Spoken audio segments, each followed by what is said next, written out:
Čaute, sme LEGO Team Medzany a v tomto videu by sme sa radi podelili o naše skúsenosti so stavbou a programovaním robota pre robotické súťaže. Chceme hlavne pomôcť začínajúcim tímom a ukázať pár vecí, ktoré sa nám v praxi osvedčili, aby mali ľahšie začiatky ako my. Dúfame, že vám tieto tipy pomôžu pri vašich prvých krokoch pri navrhovaní a stavbe robota. Prvá vec je úplne základná. Robot musí byť pevný ako buldozer. Ak sa konštrukcia krúti alebo ohýba, každá jazda bude trochu iná. A robot potom jazdí kam chce on, nie kam chcete vy.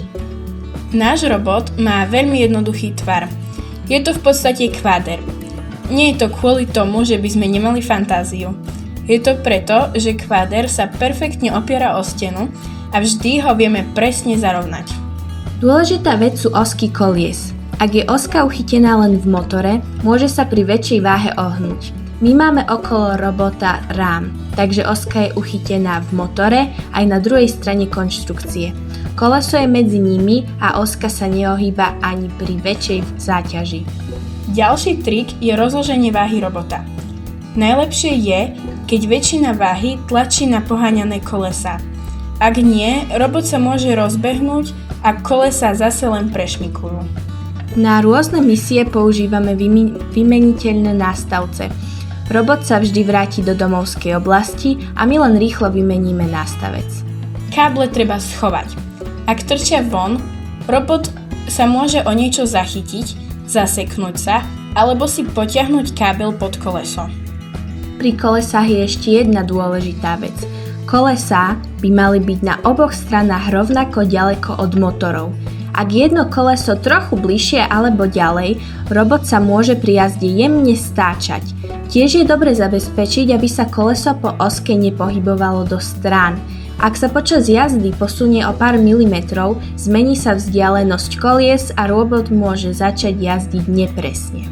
Pri súťaži je na stole často veľa nástavcov a málo miesta. My používame jednoduchý trik. Na okraj stola si zavesíme malé háčiky a na ne vešiame naše nástavce. Takto máme viac miesta na stole, nástavce sú prehľadne uložené a rýchlo nájdeme ten správny. Pri rýchlych výjazdoch je to veľmi praktické. Pri štarte robíme jednoduchú vec. Robot na pol sekundy cúvne do steny. Tým sa robot mechanicky zarovná a motory sa dostanú do rovnakého záberu, lebo LEGO motory majú malú vôľu. Bez toho by sa robot mohol hneď otočiť o pár stupňov. Používame knižnicu Robot Base. Tá zabezpečuje plynulé zrýchlenie a plynulé brzdenie. Ak by sme dali motorom hneď 100% výkon, robot by sa mohol pošmyknúť ako na ľade. Robota programujeme v Pythone pomocou systému PBRIX. Predtým sme používali ev3dev, keď sme mali ev3 kocku, ale PBRIX už obsahuje knižnicu Robot Base. Všetky misie máme v jednom programe. Robot sa vždy vráti domov a my len stlačíme tlačidlo na ďalšiu misiu. Ak sa niečo nepodarí, môžeme misiu zopakovať alebo preskočiť. Používame vlastné funkcie na pohyb robota. Vzdialenosti zadávame v milimetroch. Takto program vyzerá skoro ako návod pre robota. Dúfame, že vám tieto tipy pomôžu. Ak sa chcete niečo spýtať, môžete nás kontaktovať cez naše sociálne siete. A pamätajte, pri súťažiach nie je najdôležitejší robot. Dôležitejšie je skúšať, zlepšovať, spolupracovať a zabávať sa.